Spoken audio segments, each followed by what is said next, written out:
If you'd like to know how to muzzle train your dog or get some expert level tips on dog muzzle training, then this video's for you.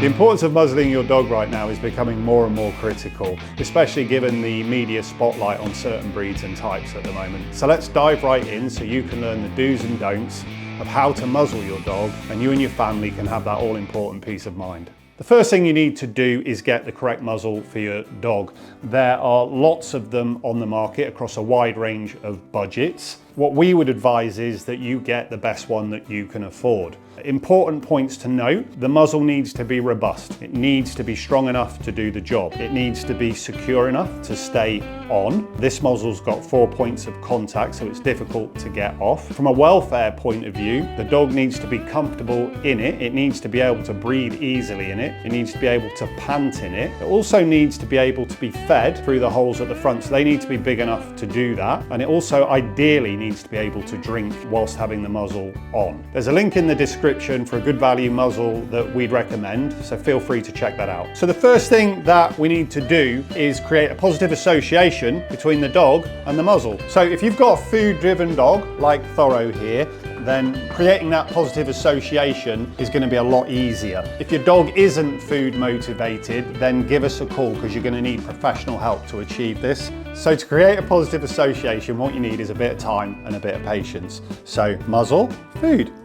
To start with, sometimes you just need to have the muzzle around the dog. Where you can, we want to connect the food with the muzzle so that the dog associates one with the other. So what I'm going to start doing is putting my hand in front of the muzzle at the entrance to it and putting the food there. And I'm going to keep doing that and start to create some positive patterns of behaviour and just get him used to and comfortable with putting his face in the front of that muzzle.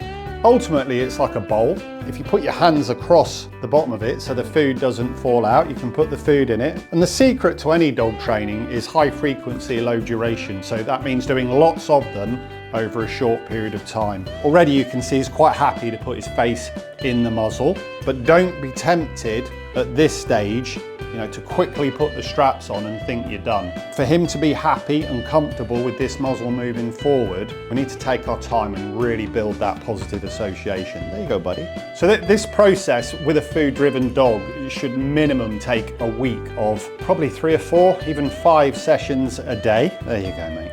He's comfortable putting his face in the muzzle. What I need to get him used to now is the straps at the side of his head. So I'll put some food in there. You can't see, but round this side, I'm just touching the side of his face with the strap while he eats. And he's leaving his face in the muzzle for longer periods of time.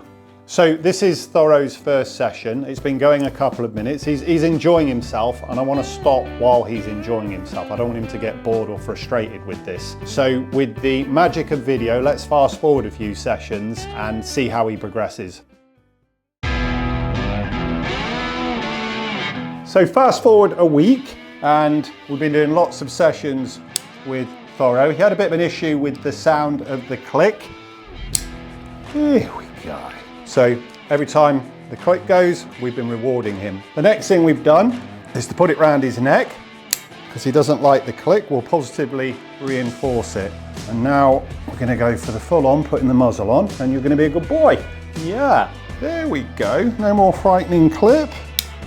It's okay, good boy. That's still cool. So mix it up.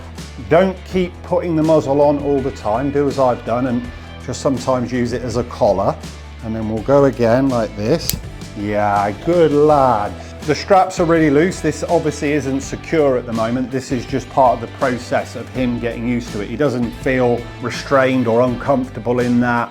We're just letting him spend time in the muzzle now without it adding any pressure to his head or neck.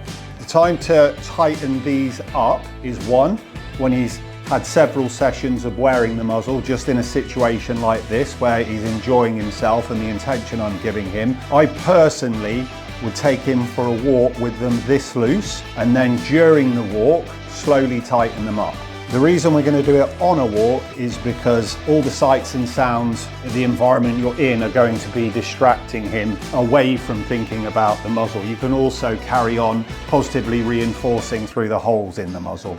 I think Thoro said he's finished now, so we'll let him dictate how long this training session goes on for. I hope you found the video useful. If you enjoyed it, please leave us a like, and if you'd like to see more content from us, subscribe to our channel.